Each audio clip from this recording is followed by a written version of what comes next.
சென்னை விமான நிலையத்தில் உயிர்காக்கும் ஏஇடி மருத்துவக் கருவிகள் அமைப்பு. திடீர் மாரடைப்பு போன்ற அவசர காலங்களில் துரிதமாக செயல்பட்டு உயிர்காக்கும் வகையில் தனியார் மருத்துவமனை சார்பில் ஏஇடி எனும் உயிர்காக்கும் கருவிகள் பொருத்தப்பட்டுள்ளது.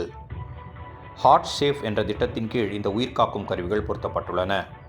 சென்னை விமான நிலைய இயக்குனர் ராஜா கிஷோர் மற்றும் காவேரி மருத்துவமனை குழும நிறுவனர் மணிவண்ணன் செல்வராஜ் ஆகியோர் இந்த திட்டத்தை தொடங்கி வைத்தனர். இத்திட்டத்தின் கீழ் விமான நிலையத்தில் உள்ள அனைத்து முனையங்கள் முழுவதிலும் 13 தானியங்கி ஏஇடி கருவிகள் நிறுவப்பட்டுள்ளன. இந்த கருவிகள் வாயிலாக ஒவ்வொரு மாதமும் நூற்றுக்கணக்கான பயணியர் மற்றும் பயனாளர்கள் பயனடைவதுடன் மாரடைப்பு ஏற்படும் முதல் சில நிமிடங்களிலேயே ஏஇடி கருவிகள் மற்றும் சிபிஆர் சிகிச்சை வாயிலாக உயிர்காக்கும் உயர் சிகிச்சை வழங்க முடியும் என அதிகாரிகள் தெரிவித்துள்ளனர். வெளிநாட்டில் இருக்கிற மாதிரி, அதாவது யூரோப் அண்ட் யூஎஸ்ஏல இருக்கிற மாதிரி நவீன தயாரிப்பில் வரக்கூடிய ஏஇடிஸ், ஆட்டோமேட்டட் எக்ஸ்டர்னல் டீஃபிபிரிலேட்டர்ஸ், சாதாரண லே பர்சன்ஸ், அதாவது சாதாரண மனிதர்கள் புரிகிற மாதிரியும் அவங்களால இன்னொரு உயிரை காப்பாற்ற முடியும் மாதிரியும் 13 இடத்துல சென்னை ஏர்போர்ட்டு சுற்றி நாங்கள் இன்ஸ்டால் பண்ணியிருக்கோம். அது சூப்பர்வைஸ் பண்ணுறதுக்கு காவேரியோட பேராமெடிக்கலும் மெடிக்கல் ஃபோர்ஸஸும் இருக்கும். ஸோ பேட்சாக ஏர்போர்ட் ஸ்டாஃப், அது த்ரூ ஏர்போர்ட் செக்யூரிட்டி ஸ்டாஃப் ஆனாலும் சரி, ஏர் க்ரூ ஆனாலும் சரி, ஈவன் கிளீனிங் ஸ்டாஃப் ஆனாலும் சரி, ஹவுஸ் கீப்பிங் ஸ்டாஃப் ஆனாலும் சரி, பேட்சாக ஏஏயோட பெர்மிஷனோட கூடி நாங்கள் அவங்களுக்கு ட்ரைனிங் கொடுக்குறோம். ஸோ தட் இந்த ஏர்போர்ட்டில் எனி நுக் அண்ட் கோர்னர், எந்த முக்கிலேனாலும் anyone who is sustaining a cardiac arrest இம்மிடியேட்டாக ரெசிசிட் பண்ணி அவங்களோட உயிர் காப்பாற்ற முடியக்கூடிய ஒரு நோக்கத்தோடு கூடி இந்த ஒரு புது இனிஷியேட்டிவ் நாங்கள் ஆரம்பிச்சிருக்கோம். இதை பற்றி பேசுகிறதுக்கு டாக்டர் அசோக் இப்போ அந்த என்னதாக்கும் அந்த மிஷின், அதோட என்னதாக்கும் அது ஸ்பெசிஃபிக்காக ஓவர் அண்ட் எபோ இப்போ நம்ம பண்ணிட்டு இருக்கிறத விட எப்படி அது புதுசாக என்ன ஆட் ஆகும்னு டாக்டர் அசோக் பேசுவார். அதுக்கப்புறம் இது என்னெல்லாம் மாற்றங்கள் கொண்டு வரும்னுள்ளதை மீனா மேடம் பேசுவாங்க. டாக்டர் அசோக். அனைவருக்கும் வணக்கம்.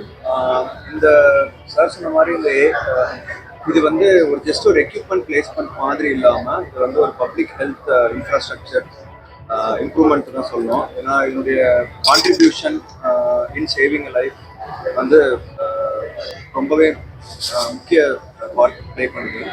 ஸோ நீங்கள் பார்த்தீங்கன்னா ஒரு இப்போ ஆம்புலன்ஸ் நீங்கள் கூப்பிட்டாலும் சரி, நீங்கள் இருக்கிற 4 இடங்களில் இருக்கிற எங்களோட மெடிக்கல் சென்டர்ஸ்லேயே வந்து நீங்கள் வந்து எமர்ஜென்சிக்கு வந்து ஆக்டிவேட் பண்ணாலும் சரி, அவங்க வந்து ரீச் ஆகிற டைம் வந்து ஒரு ஃபியூ மினிட்ஸ் ஆகும், சரிங்களா?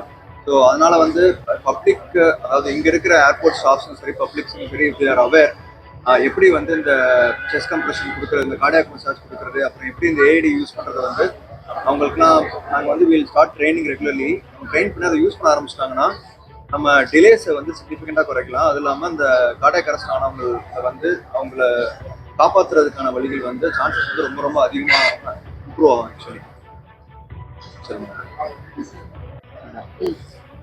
ஆக்சுவலி இந்த மிஷின் வந்து நம்ம ஏன் ப்ளேஸ் பண்ணியிருக்கோம்னா, இப்போது நிறைய ரீசெண்டாக கூட ஒரு பேஷண்ட் வந்து போர்டட் த ஃப்ளைட், ஸோ உள்ள அரெஸ்டேட்டர். ஸோ இந்த மெடிக்கல் டீம் போகிறதுக்குள்ளே கொஞ்சம் லிட்டலி ஒரு 10 minutes எடுக்கும். So if we give proper training to all the staffs with the use of this machine, we can restart the heart திருப்பி ஸ்டார்ட் பண்ணுறதுக்கு உதவி பண்ணும் till the team reaches. So proper ட்ரைனிங்கில் இது கொடுத்தோம்னா even the normal person can use this machine and follow the steps. அதுலேயே prompt பண்ணுவோம், அந்த மிஷினே சொல்லும். நீங்கள் பார்த்துருப்பீங்க ஷாக் கொடுக்குறது இல்லையா? ஸோ இது லிட்டரலி அது ஷாக் கொடுக்குறது தான் இருக்குது. ஸோ அந்த மிஷினை நீங்கள் அட்டாச் பண்ணிட்டாவே அந்த மிஷின் சொல்லும், சிபிஆர் கொடுங்க, நிறுத்துங்க, ஷாக் கொடுங்க அப்படின்னு சொல்லும். ஸோ அதை ஃபாலோ பண்ணாவே போதும். ஸோ அது இப்போ கண்டினியூஸாக அந்த டீம் வர வரைக்கும் இது நம்ம பண்ணோம்னா there are more possibilities of bringing back the heart. So அதனால இது 13 இடத்துல வைக்கிறோம். And we'll train people also. 13 places we have placed it. Main of inga patients, I mean passengers நிறைய இருக்கிற இடத்துலலாம் நாங்கள் வச்சிருக்கோம்.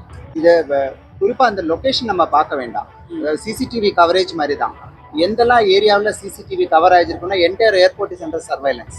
ஸோ இது ஒரு சர்வைலன்ஸ் மிஷின் மாதிரி தான் பார்க்கணும். அதாவது எந்த இடத்துல வந்தாலும் வித்தின் 3 to 4 minutes இந்த மிஷின் அங்கே ரீச் ஆகும். அந்த மாதிரி லாஜிஸ்டிக்லி சார்ட் அவுட் பண்ணி தான் இந்த மிஷின் வச்சுருக்கோம். ஸோ மிஷின் இருக்கிறது யாருக்குமே தெரியாது, பட் மிஷின் இஸ் அவைலபிள். எங்கே அரெஸ்ட் ஆனாலும் within 3 minutes machine will be there. அதுதான் இப்போ அந்த எங்கே இருக்குன்னு நம்ம சிசிடிவி கேமரா பார்க்குற மாதிரி தான். இதில் மெயினாக நாங்கள் பார்க்குறது என்னென்னா, ஒரு பேஷண்ட் நம்ம கூட நம்ம 2 பேர் வரோம்னு வச்சுக்கோங்களேன், நம்ம திடீர்னு கூட இருக்கவர் அப்படி கொலாப்ஸ் கீழே விழுந்தாரு, உடனே நம்மளோட ரிஃப்ளெக்ஸ் என்னன்னா நம்ம உடனே நம்ம ஹெல்ப்புக்கு தான் கூப்பிடுவோம். யாராவது வாங்க யாராவது வாங்க யாராவது வாங்க. அப்போ எல்லாரும் அவங்கவுங்க வேலையில பிஸியா இருப்பாங்க. சிலவங்க போர்டிங் பாஸ்போர்ட் பண்ணுவாங்க, சிலவங்க அப்படியே டீ குடிச்சிட்டு இருப்பாங்க, சிலவங்க வேற ஏதாவது ஃபோன்ல பேசிட்டு இருப்பாங்க. இவங்களை டக்குன்னு வந்து உங்களை ஹெல்ப் பண்ணணும்னு ஒன்றும் பெருசா ஒன்றும் கிடையாது. First they will be suspect, இது என்ன நடக்குதுன்னு சொல்லுது. இந்த டைம் தான் முக்கியம். நம்ம கூப்பிடுறது இன்னொரு ஹெல்ப்புக்காக கேட்குற அந்த டைம் தான், அந்த டைம்ல பாதி உயிர் போயிடும். அதுக்கப்புறம் 10 ஜனங்கள் வந்தாலும் 100 பேர் வந்தாலும் அவ்வளோதான். இப்போ மேடம் சொன்ன மாதிரி. ஸோ இம்மீடியட்டா நம்ம we should be able to help. ஒரு 5 நிமிஷம் அந்த உயிருக்காக நம்ம போராடிட்டோம்னா அந்த உயிர் காப்பாற்றி. ஒரு ஆட்டோ டிரைவர் போன மாசத்துக்கு முந்தின மாசம் கடலூர்ல வீட்டில் இந்த மாதிரி அரெஸ்டா இருக்காங்க. அது 2 பொம்பளை பசங்க. அவங்க 2 பேரும் அந்த சிபிஆர் கொடுத்து அந்த ஐயாவை காப்பாற்றி ஹாஸ்பிட்டல் கூப்பிட்டு வந்திருக்காங்க. எந்த ஒரு இதுவும் இல்லை. எல்லாம் +2 படித்த பசங்க, 2 பொம்பளை பசங்க. ஏதோ பார்த்துட்டாங்க எங்கேயோ யூடியூப்ல இது மாதிரி மசாஜ் கொடுத்து காப்பாற்றலான்னு சொல்லி. எங்களுக்கே புல்லரிச்சு போச்சு. ஸோ இது உங்க ஆஃபீஸ்ல நடக்கலாம். இது ஏர்போர்ட் பொறுத்த மாதிரி இல்லை. It's a common space. உங்க ஆஃபீஸ்ல நடக்கலாம், உங்க ரோட்ல போகும்போது நடக்கலாம், நீங்க ஃபிலிம் பார்த்துட்டு போது சினிமா தியேட்டர்ல நடக்கலாம். So this is basically to save life. அது என்ன, இது டெர்மினலாக கேன்சர் வந்த பேஷண்ட்டை ட்ரீட் பண்ண மாதிரி இல்லை. ஃபுல்லாக உயிர் காப்பாற்றக்கூடிய ஒரு சுச்சுவேஷன். அது நம்ம டைம் லேக்னால விட்டு கொடுக்கக்கூடாதுன்னு உள்ள அந்த ஒரு நல்ல நோக்கத்தில் தான். ஸோ அது it's largely a public safety measure. புரியல என்ன sir? So direct airport authority of இந்தியாவோட சார்பாக ஏர்போர்ட் டைரக்டர் ஸ்ரீ ராஜா அவர்கள் வந்திருந்தாரு. காவேரி சார்பாக எங்களோட மதிப்புக்குரிய மேனேஜிங் டைரக்டர் டாக்டர் மணிவண்ணன் வந்திருந்தார். டாக்டர் ஐயப்பன் பொன்னுசாமி அவர் மெடிக்கல் டைரக்டர் வந்திருந்தார். Medical director of all the 4 units including doctor Spirna வந்திருந்தாங்க. நாங்கள் 3 காவேரி ரெப்ரசன்ட் பண்ணி நாங்களும் வந்திருக்கோம். ஸோ ஒரு senior doctors from all Kauvery hospitals have come. நாங்கள் வரக்கூடிய மெயின் காரணம் என்னென்னா, this is something which is very emotional, very close to our heart. அதுக்காக தான் நான்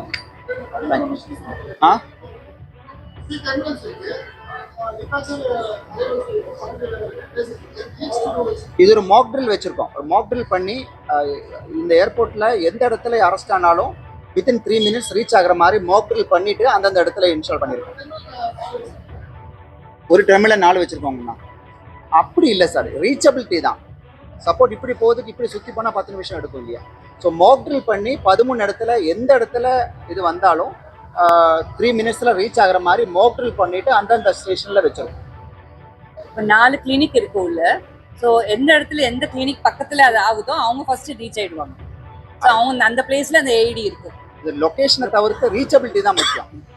இந்த இடத்துல பிளாக் இருந்துச்சுன்னா இப்படி சுற்றி போகக்கூடாது இல்லையா? ஸோ அது மாதிரி தான் பார்க்கணும்.